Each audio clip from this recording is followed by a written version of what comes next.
Bonjour à toutes et à tous, mon nom est Louis-Philippe Lachance-Demers et je suis doctorant en éducation à l'Université du Québec à Montréal. C'est avec grand plaisir que je vous présente aujourd'hui la recherche inclusive comme dispositif de transfert de connaissances. C'est un projet qui a été réalisé dans le cadre d'un stage de recherche avec la chaire Autodétermination et handicap de l'Université du Québec à Trois-Rivières sous la supervision de M. Martin Cahouette.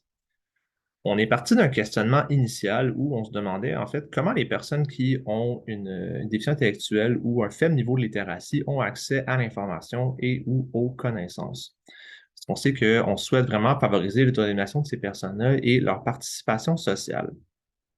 Rapidement, on est venu à identifier que malgré le fait que ce soit un droit qui leur est reconnu, justement, d'avoir accès à l'éducation puis aux connaissances tout au long de leur vie, leurs occasions d'avoir accès à l'éducation postsecondaire demeurent malgré tout limitées une fois leur scolarisation obligatoire terminée. On constate aussi qu'il y a plusieurs préjugés négatifs par rapport à ces personnes-là, notamment sur leur capacité d'apprentissage, leur capacité de théorisation, puis aussi le choix des apprentissages qu'elles souhaitent effectuer. Ce qui fait en sorte que le choix des connaissances qui sont diffusées vers ces personnes-là va revenir principalement à différents organismes, donc du domaine médico-social ou des OBNL, qui vont transmettre principalement des connaissances qu'elles jugent pertinentes pour ces personnes-là qui sont liées à leur mission. Donc, selon nous, quand même un enjeu d'autodétermination dans le processus de transfert de connaissances vers les personnes qui ont une déficience intellectuelle, puisque, en fait, on choisit pour ces personnes-là, ultimement, qu'est-ce qui leur est transféré, qu'est-ce qui aussi leur est donné comme information, comment on leur fournit cette information-là aussi. Puis, on sait que dans une processus d'autodétermination, bien, on souhaite justement que la personne ait accès à le plus d'informations possible pour faire des choix éclairés sans la présence d'une influence externe indue, hein, donc d'une personne qui viendrait de l'externe influencer les décisions de cette personne-là. Donc, au travers des recherches, on est tombé sur le champ de la recherche inclusive qui va venir vraiment souhaiter la participation de ces personnes-là dans un rôle autre que simple participant. Donc, on va venir chercher à les impliquer à l'ensemble des étapes du processus. Puis, ce qui nous a mené à formuler une question générale de recherche qui était quelle composante de la recherche inclusive pourrait favoriser le transfert de connaissances vers les personnes qui ont une déficience intellectuelle? Notre méthodologie, c'était une revue narrative. Donc, on est parti vraiment d'un corpus qui a été sélectionné, qui nous semblait pertinent pour notre argumentaire. On l'a analysé par questionnement analytique. Donc, on est parti de cette question générale de recherche-là et on a continué à lire les textes en se posant des questions, tout en faisant une analyse thématique en parallèle afin de venir un peu comme structurer nos résultats. Et ça nous mène justement à ces résultats-là. Donc, il y a trois grands thèmes qui sont ressortis de notre recension.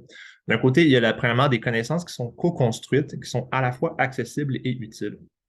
Ensuite, une diversité de rôles au cœur d'un processus commun. La collaboration, la confiance et le soutien au cœur des relations. Ces éléments-là ont été organisés sous la forme d'une figure. Donc, où on voit en haut justement le transfert vers les personnes qui sont concernées comme étant l'objectif final.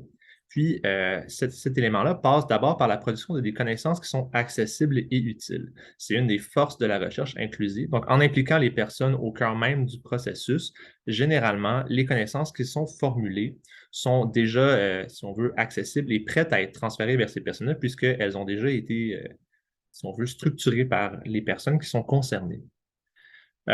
Au cœur du processus de la recherche inclusive, il y a aussi le phénomène qu'on va voir à la fois des visées distinctes et des visées communes. Donc, les équipes de recherche ont des visées qui leur sont propres, tout comme les personnes qui participent à ces recherches-là, qui s'impliquent, mais elles ont aussi des visées communes. Et cette visée commune-là, justement, c'est de venir co-construire ces connaissances-là, de produire des connaissances qui sont utiles pour la recherche, mais aussi pour les personnes. Tandis que du côté des visées distinctes, bien, on peut se répartir la tâche au sein de l'équipe. Donc, certaines personnes, par exemple, les personnes qui sont plus habituées au milieu universitaire vont pouvoir s'occuper des demandes de financement, de naviguer le processus universitaire qui est parfois plus opaque. L'importance vraiment de ce phénomène-là, c'est que l'ensemble de ces rôles-là sont valorisés et tenus à valeur égale. Donc, ce n'est pas nécessairement de manière quantitative que tout le monde doit faire la même chose au cœur du processus, mais bien que tout le monde s'implique de manière qualitative à même égard dans le processus. Ce qui mène justement à avoir une diversité de rôles et de contributions. Donc, ça permet quand même une certaine flexibilité sur ce plan-là. Et surtout, bien, ça permet vraiment d'aller solliciter les personnes qui ont une DI de manière active et significative. Donc, on les implique vraiment dans des tâches, on leur confie des responsabilités, on détermine avec elles vraiment la structure de la recherche. ce qui vraiment va venir dépasser, si on veut, le simple rôle de participant, le simple rôle aussi de consultant ou on va dire de tokenisme au sein de la recherche. Au niveau de nos perspectives, bien, on voit quand même dans ce phénomène-là, dans le processus de la recherche inclusive, la perspective peut-être d'élaborer un dispositif pédagogique universitaire, donc sous la forme d'un cours, si on veut, qui serait donné à ces personnes-là.